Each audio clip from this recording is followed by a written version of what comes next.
À quoi ça sert de consulter une voyante? Eh bien, lorsque tu es perdu, que tu n'arrives plus à réfléchir par toi-même, que tu as besoin de prendre du recul et que quelqu'un d'extérieur puisse te donner son ressenti, il faut que ça résonne en toi. Évidemment, il ne faut pas que ça devienne une addiction.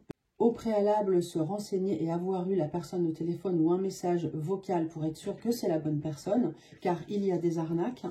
Au tout départ de la séance, la voyante va vous demander sur quel sujet vous voulez travailler, mais elle ne doit pas vous poser 1000 questions. Le prix doit être raisonnable et elle ne doit pas vous dire à la fin « alors on reprend rendez-vous ». Non, pas du tout. Bref, la guidance, c'est fait pour vous éclairer et surtout, vous avez votre libre arbitre. C'est vous qui décidez. C'est pas parce qu'on vous dit quelque chose que ça va absolument arriver. Vous pouvez justement contourner. On est là pour éviter de faire des bêtises. En fait, vous avez les réponses au fond de vous et la guidance va vous permettre de les ressentir. Et là, vous saurez que, ok, vous avez la réponse.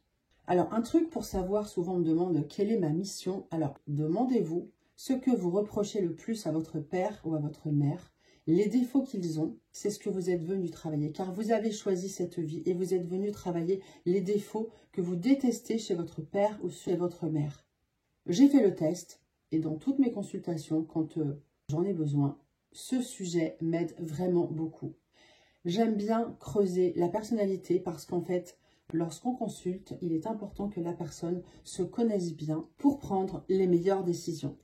Il faut que ce soit une aide ponctuelle. À présent, une petite guidance avec le tarot. Juste pensez à une question, là. Faites une pause si vous ne l'avez pas. Allez, on y va. On a l'arcane sans nom. La justice. Le pendu. Et la force. Alors, synthèse. Ici. L'ermite. Alors, je ne connais pas ta question, mais avec ce tirage, déjà, je peux te dire que toutes les cartes sont à l'endroit, ce qui est vraiment très bien. Ici, il y a un besoin d'avancer, de changer les choses. Et tu es prêt à changer les choses avec cette carte, avec l'arcane sans nom. Tu laisses derrière toi des choses et tu avances.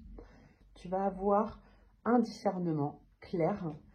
Tu fais la part des choses et tu es prêt à trancher. On voit bien ici, on tranche et ici, on tranche. Tu recherches l'équilibre. Alors, si c'est une question de séparation, oui, tu auras l'énergie parce qu'on a la force. Ici, je reprends avec le pendu. On te demande, une fois que tu as pris ta décision, de lâcher prise. Voilà, à un moment donné, il faut relâcher. Dans tous les cas, tu as vraiment l'énergie. Ce sont des cartes assez fortes. Avec la force, tu as vraiment l'énergie. Régler, tu as vraiment l'énergie pour régler la situation. Et en synthèse, avec l'ermite, eh bien, tu acquiers une certaine sagesse, une certaine tranquillité. L'ermite, il avance de manière calme, peut-être un peu de solitude également. Donc, si c'est une question cœur, on peut avoir effectivement une séparation et un lâcher-prise. Ici, on a deux cartes de lâcher-prise, mais beaucoup d'énergie ici.